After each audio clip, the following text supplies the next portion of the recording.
Une équation improbable secoua le Sahel. 12 drones et 48 heures suffirent à renverser une certitude vieille d'une décennie. Mais derrière ces chiffres brillants surgit un contraste brutal. Pendant que les chancelleries s'enlisaient, une mécanique locale réécrivit les règles du temps opératif. Alors, jusqu'où cette méthode peut-elle aller? Et que signifie vraiment ce basculement pour ceux qui suivent Ibrahim Traoré de près? Une lueur s'allume déjà, brève mais décisive. Si l'opération de Tindiban a frappé par sa vitesse, elle a surtout révélé ce que le Sahel risque encore de perdre si cette dynamique se brise. La promesse centrale est simple: transformer une victoire tactique en stabilité durable grâce à une coordination qui ne dépend plus d'aucun intermédiaire. Ce qui se joue ici dépasse largement le front militaire. Écoles rouvertes, routes sécurisées, marchés réanimés, tout repose sur un fil instable: la capacité à maintenir une sécurité produite localement. Mais une question s'infiltre déjà dans les conversations. De Dori à Gao. La méthode peut-elle résister à l'usure du temps, aux réseaux adverses qui mutent, aux contraintes budgétaires qui pèsent? Chaque heure gagnée à Tindiban racontait un futur possible. Chaque erreur désormais pourrait renvoyer 3 nations dans le doute qu'elles tentent précisément de fuir. C'est ce paradoxe, puissance nouvelle, fragilité persistante, qui fixe les enjeux réels. Le Sahel vient de prouver qu'il pouvait décider seul, mais il doit encore démontrer qu'il peut durer seul. La rupture est apparue bien avant les dunes de Tindiban. 2 semaines plus tôt, un flux chiffré intercepté révéla le passage d'un convoi armé au nord du Sahel. Et en moins de 48 heures, 12 drones, 9 centres de coordination et 3 chaînes logistiques fusionnées dessinèrent une capacité que personne n'attendait encore du Burkina Faso et de ses alliés. Ce mini-révélateur, discret mais explosif, ouvrit une brèche. La souveraineté n'était plus une idée abstraite. Elle se mesurait désormais en gigaoctets, en vitesse de réaction, en autonomie technique. Pour comprendre cette bascule, il faut remonter à 2013, lorsque la lutte contre les groupes armés reposait presque entièrement sur des forces extérieures. Dans les villages d'Arbinda, de Tessit ou de Tindiban, on enterrait les morts, tandis que les communiqués diplomatiques s'empilaient sans effet. C'est dans cet interstice de fatigue et de résignation qu'un jeune officier formula son intuition. La paix importée ne prend jamais racine. L'idée d'un réseau endogène, appuyé sur la connaissance locale et une technologie artisanale mais précise, commença alors à se frayer un chemin. Les années suivantes virent des ingénieurs sahéliens relier 3 capitales à travers un maillage de fibres, d'ondes et de solutions bricolées, mais stables. Des officiers formés à l'étranger rentrèrent enseigner des méthodes adaptées aux terrains escarpés, aux pistes sablonneuses, aux zones frontalières mouvantes. Pas à pas, une doctrine s'érigea: frapper vite, décider ensemble, rendre compte aux civils. Ces principes n'étaient pas encore une stratégie complète, mais ils posaient le socle de ce qui deviendrait le modèle Tindiban. Lorsque le renseignement révéla le convoi et que les premiers drones furent déployés, tout ce travail latent trouva sa cohérence. Pour Ibrahim Traoré et ses partenaires, cette opération n'était pas un coup d'éclat, mais la démonstration d'une maturation longue. Une Afrique capable d'agir en temps réel, sans comité extérieur, sans délai imposé. La vitesse devenait une signature, et la méthode, pour la première fois, une preuve. Au cœur de cette mécanique nouvelle, un visage s'impose comme fil conducteur, celui d'Ibrahim Traoré, non pas en héros solitaire, mais en catalyseur d'un système né du terrain. Dès les premières heures de l'opération, il quitta Ouagadougou pour rejoindre un poste avancé proche de la frontière malienne. Geste simple en apparence, mais lourd de sens. Le commandement ne se conçoit plus depuis des bureaux protégés, mais au milieu de la poussière, là où chaque décision pèse immédiatement sur la vie des soldats et des civils. Autour de lui gravitent des acteurs discrets, qui donnent chair à cette doctrine. Un technicien venu de Niamey raconte avoir transformé un drone civil en outil de cartographie militaire, avec des composants récupérés sur un marché local. innovation frugale, qui, multipliée par des dizaines de gestes similaires, changea la dynamique entière de la zone.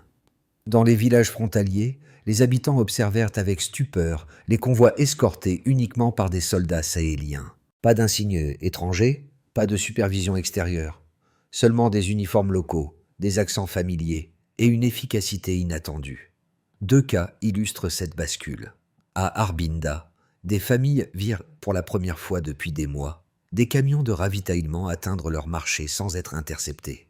À Tessit, une station radio communautaire diffusa des messages confirmant que les premières patrouilles mixtes, avaient sécurisé les routes secondaires. Ces micro-scènes, modestes mais tangibles, firent émerger une certitude longtemps absente. La sécurité pouvait redevenir un produit local.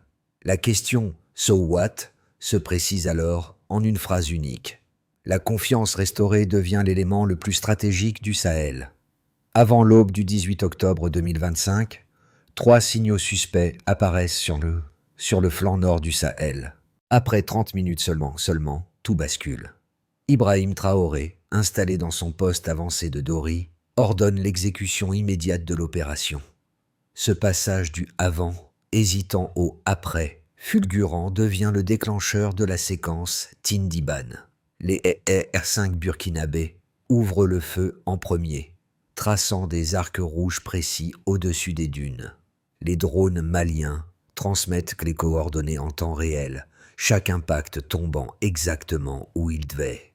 Sur le flanc est, la cavalerie nigérienne motorisée s'élance, rapide, compacte, déterminée. En moins de 3 heures, le triangle de Tindiban est verrouillé sur 3 axes. Dans le même temps, au centre de commandement AES de Bamo, les écrans s'illuminent de flux thermiques, de radios artisanales, de signaux GPS improvisés. L'ingénierie locale remplace la dépendance satellitaire, rendant la chaîne de décision presque imperméable aux ingérences. Casque sur les oreilles, Ibrahim Traoré observe sans un mot. Il sait que chaque minute gagnée est un argument politique supplémentaire. À midi, les forces AES encerclent les dernières poches adverses. Un capitaine malien résumera plus tard l'instant décisif. Ils ne nous attendaient pas d'en bas. L'effet de surprise est total. Les motos ennemies, symboles de mobilité, sont détruites en quelques salves. Privés de carburant, de communication et de lignes de repli, les groupes hostiles se fragmentent, incapables de reconstituer une structure cohérente. Les soldats avancent ensuite dans un silence presque irréel. Ils découvrent des cartes abandonnées, des ordinateurs encore allumés, des radios qui crépitent sans réponse. Aucun cercueil ne quitte le champ de bataille côté AES. Cette absence totale de pertes humaines devient un tournant historique. La victoire n'apparaît plus comme un miracle, mais comme le résultat froid d'une méthode. L'après-midi, des convois transportent armes et documents vers Niamey. L'analyse révèle un réseau qui s'étend jusqu'à la Libye et au Soudan. La victoire tactique se transforme alors en atout stratégique. Au quartier général, devant la carte du Sahel, Ibrahim Traoré prononce une phrase qui deviendra un repère doctrinal.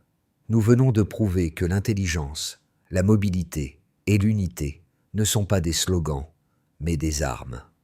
Quand le soleil se couche sur Tindiban, le silence n'est plus celui de la peur, mais celui d'un continent qui se souvient de sa force. Dans les villages proches, des habitants allument des radios locales. Pour la première fois depuis longtemps, les messages ne parlent plus de pertes, mais de reprise, de coordination, de dignité retrouvée. Ce flot d'événements, déclenchement précis, montée en puissance, retombée maîtrisée, compose la trajectoire d'un modèle nouveau, rapide comme une salve, solide comme un protocole, humain comme une promesse. Pour comprendre la portée réelle de Tindiban, il faut passer par les chiffres, ces repères froids qui ne pardonnent ni l'exagération ni le mythe. Et 3 données suffisent à raconter la bascule opérée sous l'impulsion d'Ibrahim Traoré et de l'Alliance sahélienne. Premier chiffre, 123 km², sécurisés en moins de 48 heures. Ce volume territorial, rarement atteint dans une opération aussi brève, illustre la précision d'un système où chaque brigade sait exactement où frapper. La phrase qui circule dans les centres tactiques résume bien l'idée. Chaque mètre protégé dépend d'un relais humain fiable. Le message est clair. Le territoire n'est plus une abstraction, mais un espace mesurable repris par une coordination locale. Deuxième chiffre, 297 positions ennemies neutralisées. Ce nombre n'évoque pas une démonstration de force brute, mais la capacité de l'AES à frapper vite, propre, sans pertes humaines, côté sahélien. Le ratio entre objectifs identifiés et objectifs traités témoigne d'une chaîne de décision sans friction. Une phrase revient dans les briefings. La vitesse réduit les erreurs plus qu'elle n'en crée. Cette équation renverse l'idée que les opérations rapides se restent forcément hasardeuses. Troisième chiffre, 84% de confiance civile après l'opération, contre environ 30% 10 ans plus tôt.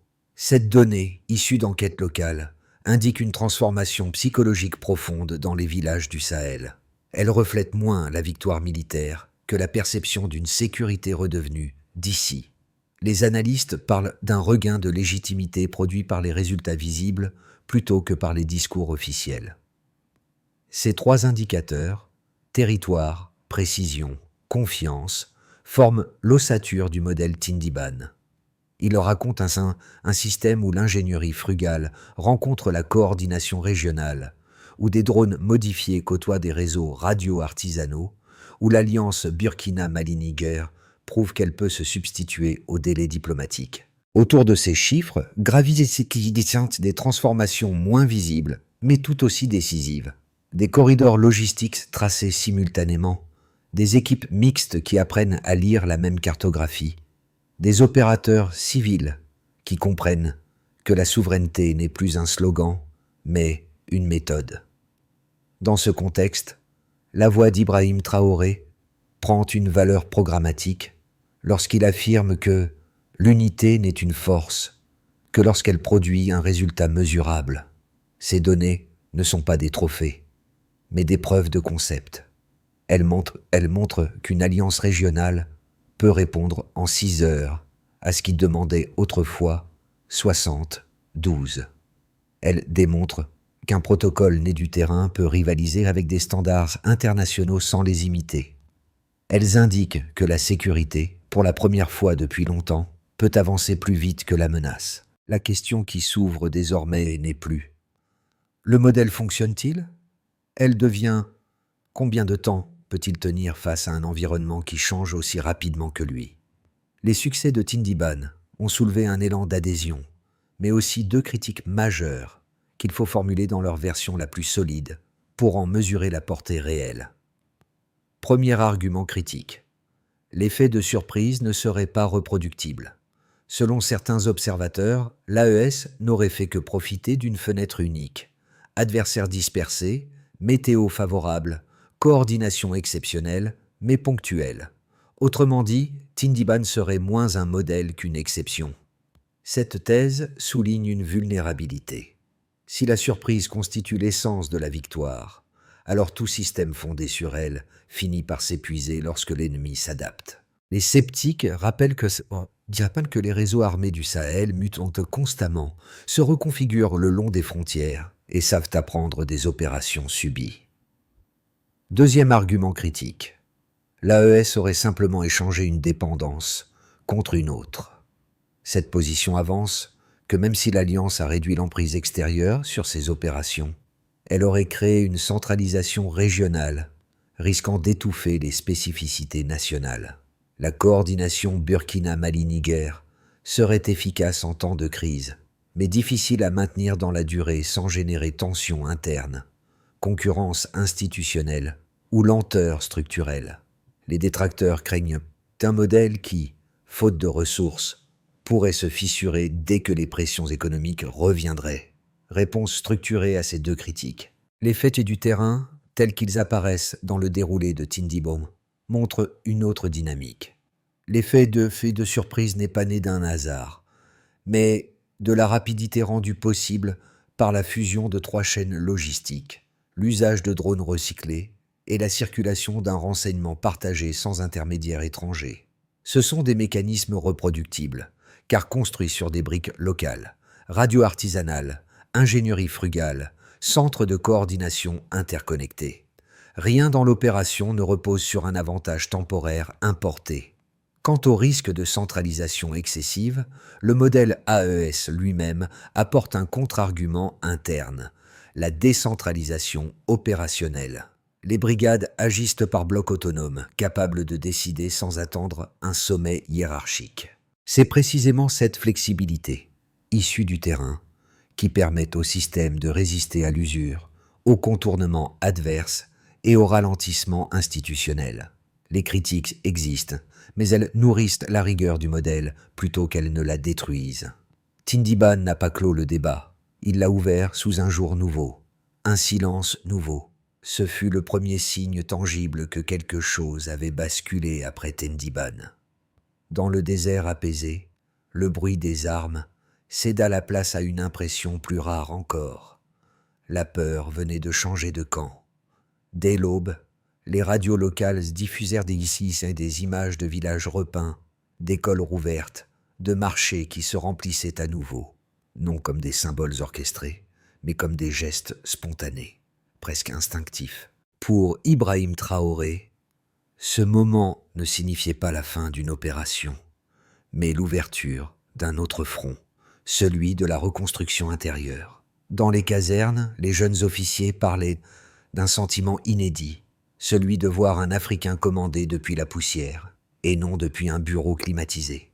Ce frémissement, petit mais puissant, traversa les frontières silencieusement.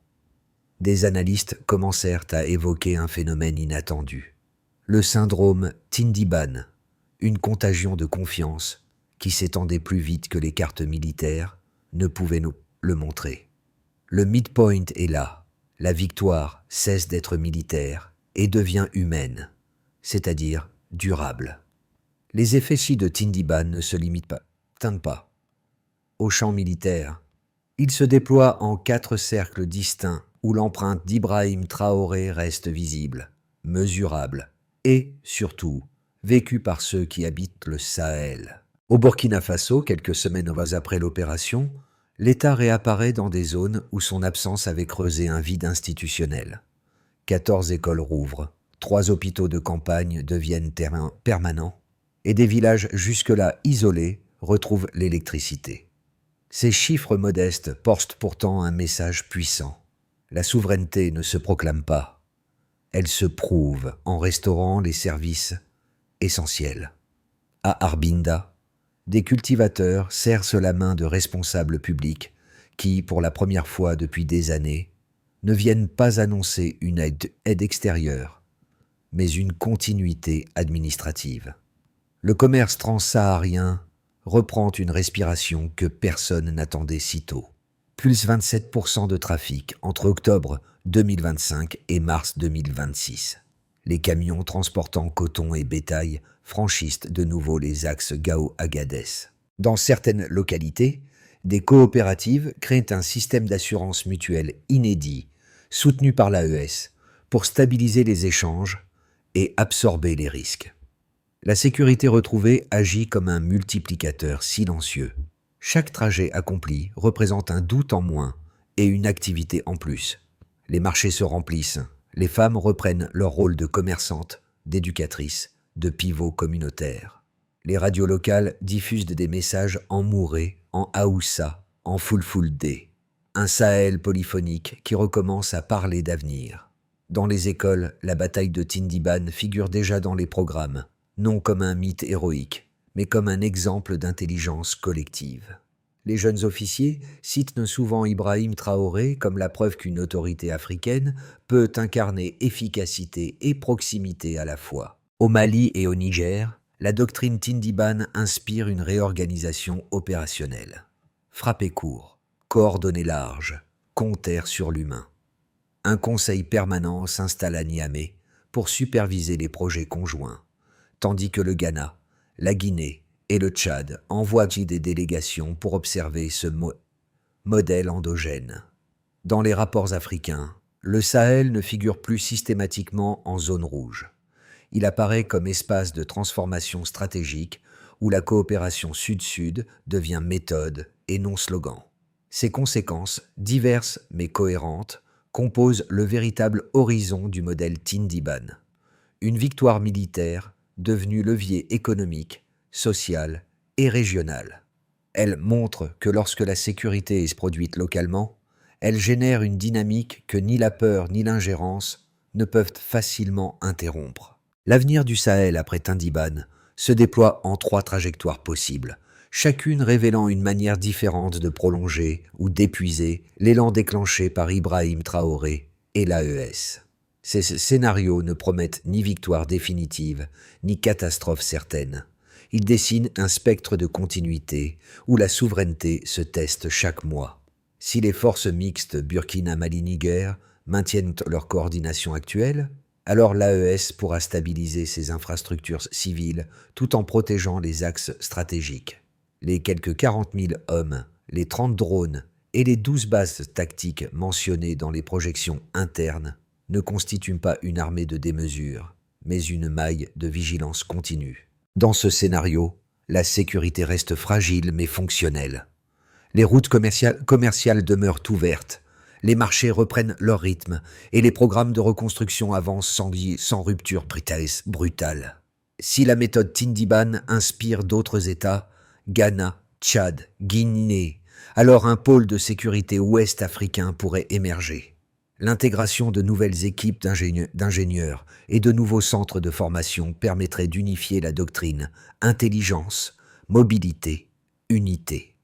Dans cette trajectoire, la croissance régionale dépasserait les 4%, portée par la réouverture complète des corridors transsahariens, à condition toutefois que la confiance entre partenaires reste totale.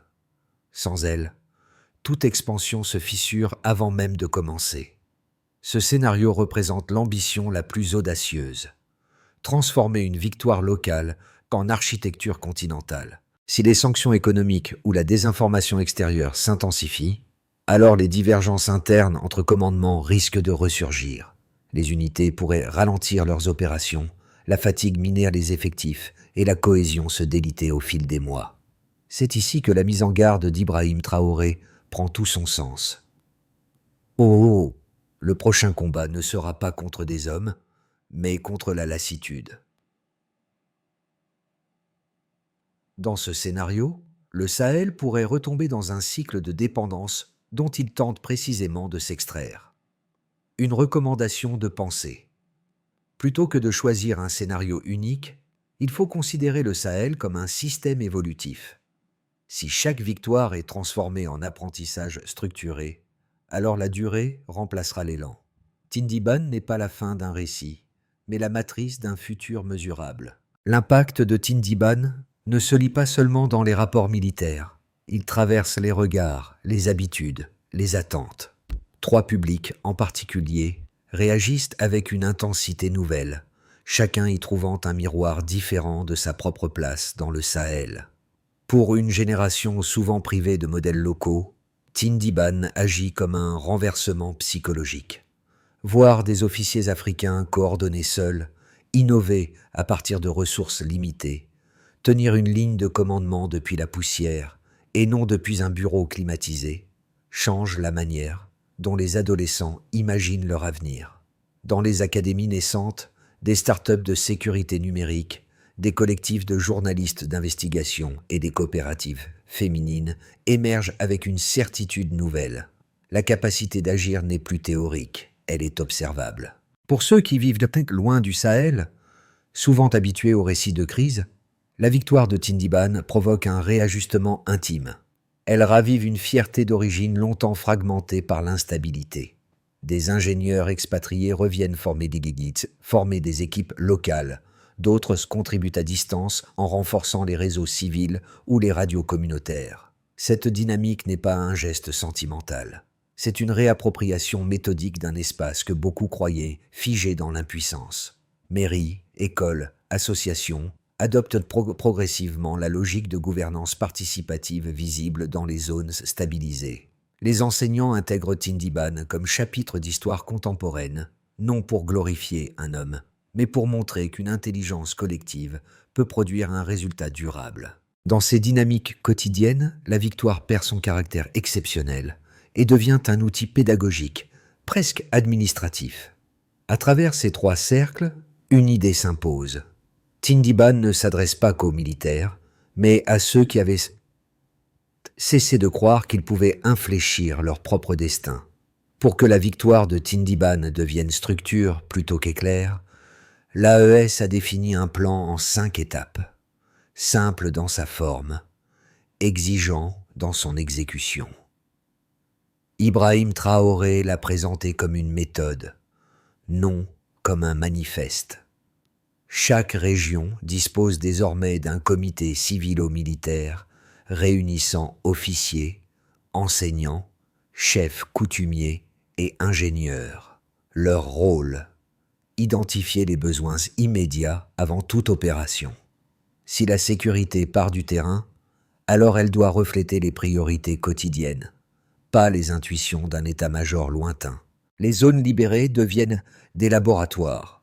Pendant 6 mois, des patrouilles mixtes Burkina-Mali-Niger assurant l'ordre public avant de transférer la gestion aux autorités civiles. Ce protocole réduit les incidents post-conflit de 40%, signe que la transition apaisée vaut mieux que la rupture brutale.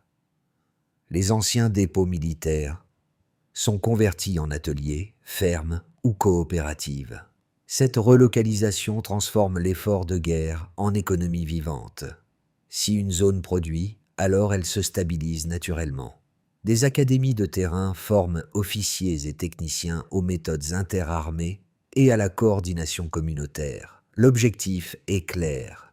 Une doctrine ne tient que si elle s'enseigne et se transmet sans interruption.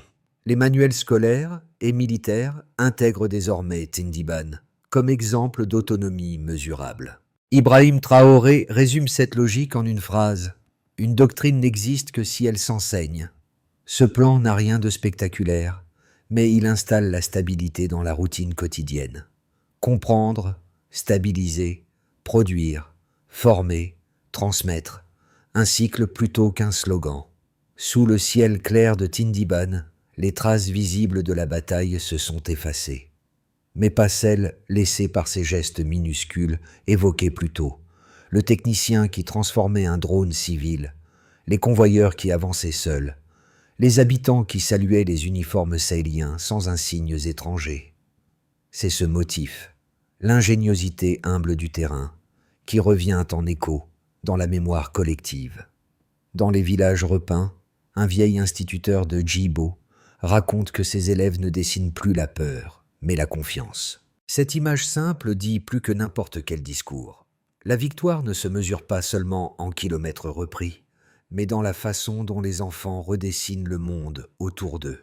Ibrahim Traoré y apparaît non comme un héros isolé, mais comme celui qui a transformé la poussière du terrain en méthode, la fatigue en trajectoire, l'incertitude en discipline. La phrase qui circule désormais sur les ondes communautaires résume ce basculement moral. La confiance est une force avant d'être tuata. 12 mots pour ancrer une certitude. Ce qui a commencé comme une opération militaire est devenu une manière de se tenir debout. Tindiban n'est plus seulement un lieu de victoire. C'est un laboratoire vivant où la confiance circule d'école en école, de marché en marché, de radio en radio.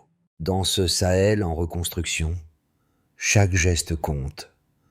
Un enseignant qui adapte son cours, une mère qui relance son commerce, un jeune qui rejoint une coopérative numérique. Tous participent à leur échelle à transformer une méthode militaire en discipline quotidienne. La souveraineté ici ne se dit pas, elle s'exerce.